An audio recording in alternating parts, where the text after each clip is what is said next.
Good morning. Ira Epstein with your morning flash update for this Friday, the end of a trading week, the 16th of May, 2025, just getting towards 8:10 a.m. Central Time.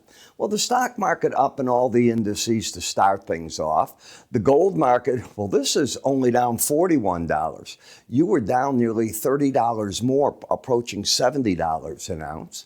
Silver down, copper down. I've warned you on copper. The fact that copper can't rally when the U.S. and China declared a truce on each other and rolled back tariffs, that was not a good sign.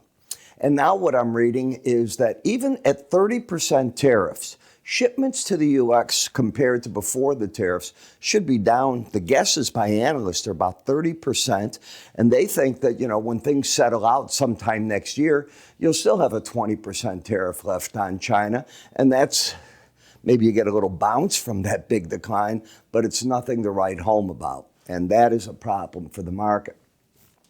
Another good thing today, bonds and notes getting a bid in the marketplace. We had some data this morning. Let's take a look at that if we could together.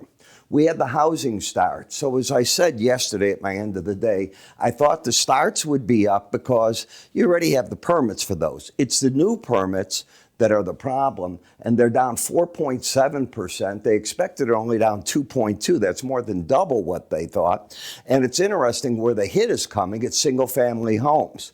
What's getting built are multifamily because you can get rent inflation again. The Fed will not like that because they look at shelter cost.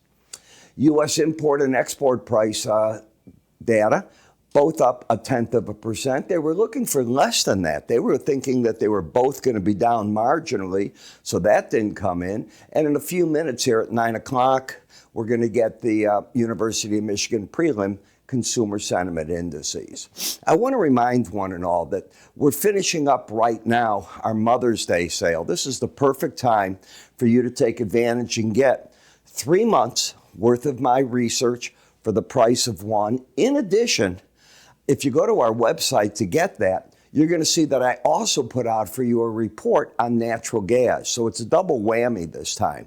My reports are only up for 3 business days. I cover nat gas, UNG, and KOLD, the reverse, the inverse, if you will, bet on what natural gas will do. That's what I was trying to say there.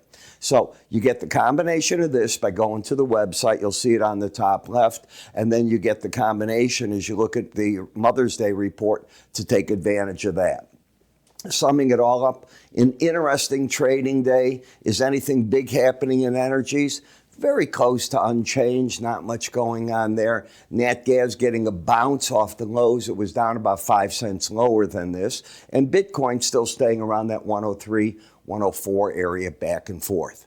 Remember, I'll catch up with one and all at the weekend update.